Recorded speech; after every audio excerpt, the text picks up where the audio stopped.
Selamat pagi untuk kita semua. Perkenalkan, nama saya Dorothea Bertuliasa Ramlia, NIM 1703030033. Saya mahasiswa semester 7, Fakultas jurusan Sosiologi, Fakultas Ilmu Sosial Ilmu Politik, Universitas Nusa Cendana Kupang. Baik, dalam video kali ini saya akan memaparkan tentang draft proposal dengan judul Partisipasi Perempuan Menjadi Anggota Legislatif, studi kasus pada bakal calon perempuan anggota legislatif yang gagal di Kabupaten Melaka. Nah, ada beberapa poin penting yang saya akan jelaskan di sini, yang pertama tentang latar belakang. Indonesia sebagai negara yang berlatar belakang suku, bangsa, budaya, dan bahasa memiliki juga beragam perlakuan terhadap perempuan dan laki-laki, di mana kita lihat perempuan di Indonesia dianggap sering dihadapkan pada budaya patriarki, yang mana perempuan selalu ditempatkan pada ranah-ranah pada kehidupan domestik atau ranah domestik seperti di kasur, sumur, dan dapur. Dan sedangkan laki-laki memiliki kegiatan-kegiatan publik termasuk di bidang politik, kegiatan publik seperti sosial, ekonomi, dan salah satunya itu seperti di bidang politik. Nah, adanya konstruksi seperti ini yang membuat ruang gerak perempuan untuk terjun ke dalam ranah publik termasuk di bidang politik semakin sempit. Padahal kita tahu bahwa setelah zaman penjajahan banyak perempuan-perempuan yang telah banyak perempuan-perempuan yang telah memperjuangkan hak-hak perempuan. Salah satu contohnya itu seperti R.A. Kartini yang memperjuangkan hak-hak perempuan di bidang pendidikan. Namun kenyataannya tidak berbanding lurus dengan kedudukan dan peran perempuan yang terjadi saat ini di dalam masyarakat. Walaupun seiring berkembangnya waktu, kita tahu bahwa saat ini banyak perempuan yang telah terjun ke dunia politik, banyak perempuan yang terjun ke kegiatan-kegiatan publik seperti kegiatan ekonomi. Salah satunya seperti contoh kegiatan ekonomi, kita lihat bahwa banyak perempuan yang telah bekerja di luar untuk memenuhi kebutuhan kehidupan perekonomian keluarga, dan juga namun tidak sedikit perempuan yang terjun ke meskipun banyak perempuan yang telah terjun ke kegiatan-kegiatan publik, namun tidak sedikit perempuan yang terjun ke dunia atau ke bidang politik. Hal ini dapat disebabkan karena stereotip yang berkembang di masyarakat, di mana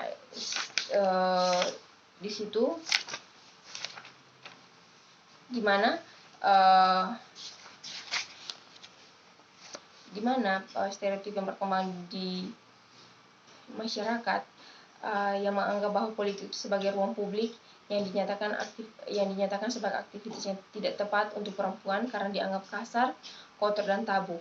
Dan aktivitas ini tidak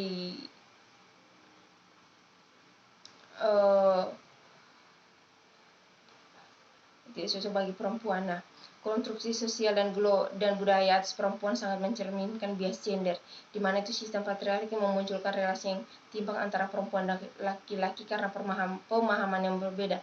Pemahaman tentang dunia politik inilah yang menjadikan perempuan untuk enggan terjun ke dunia politik, di mana perempuan itu dianggap memiliki jiwa yang lemah. Perempuan itu dianggap sebagai orang yang lemah lembut sehingga tidak mampu bersaing atau beradu pendapat dengan laki-laki yang notabene memiliki fisik yang lebih kuat. Namun tidak selamanya.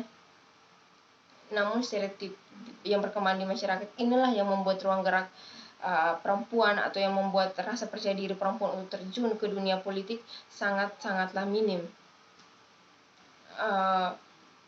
Dan juga adanya banyak masyarakat yang belum memahami antara gender dan seks. Gender dan seks memiliki satu pengertian yang sama, yaitu tentang gender. Bukan gender. Dimana yang sama itu dimana masyarakat juga belum mengerti tentang gender atau tentang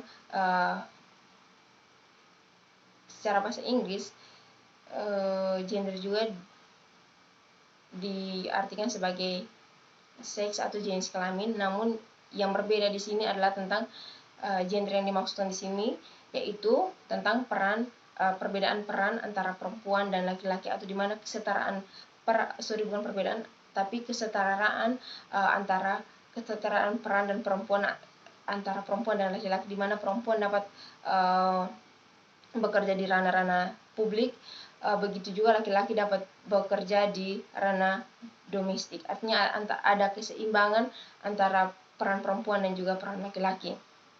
Namun karena beredarnya stereotip atau stigma di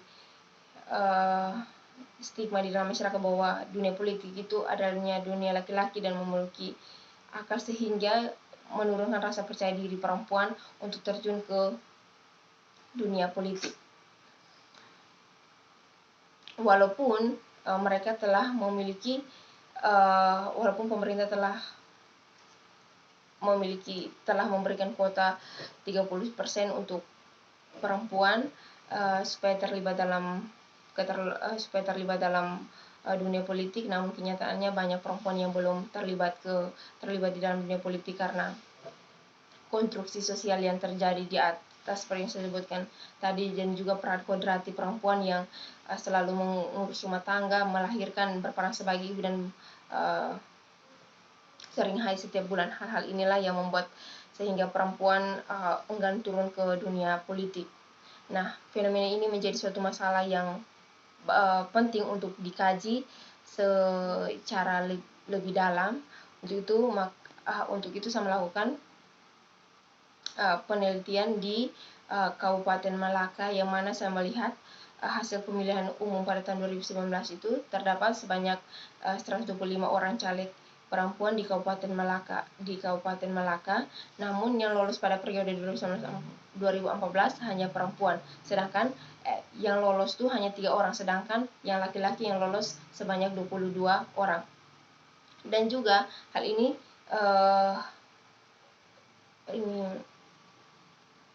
namun pada tahun 2019 pada periode 2019-2014 ini mengalami penurunan, di mana saya melihat bahwa tahun 2014 dan 2019 itu terdapat 4 orang perempuan yang lolos menjadi anggota legislatif.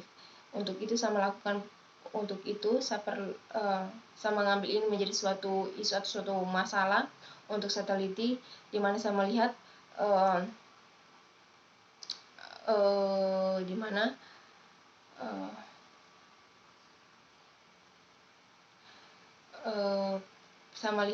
apa yang menyebabkan sehingga terjadi penurunan pada periode 2019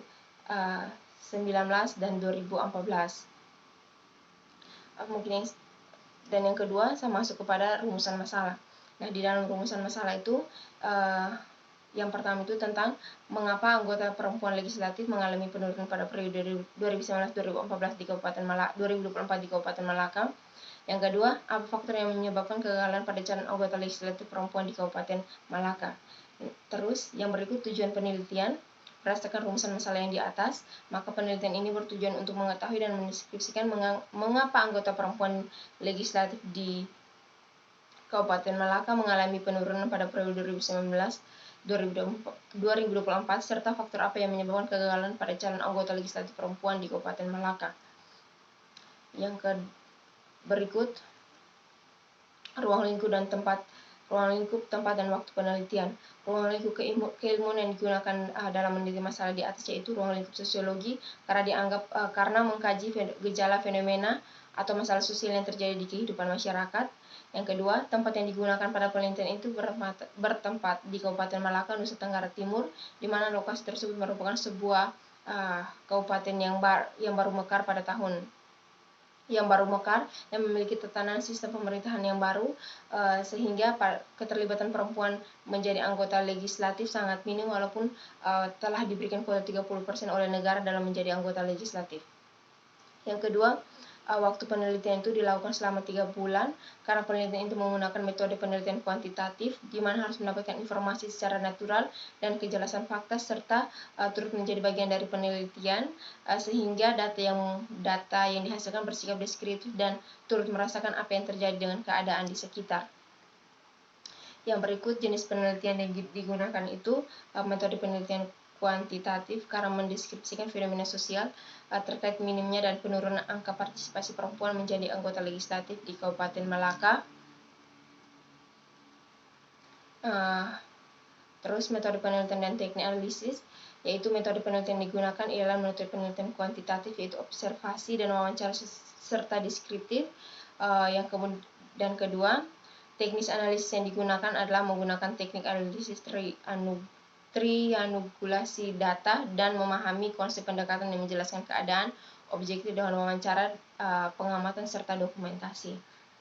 Baik, teman-teman sekalian, mungkin hanya ini yang saya jelaskan pada video kali ini. Mohon maaf jika ada salah kata atau banyak salah kata. Sekian dan terima kasih. Tuhan Yesus memberkati kita semua.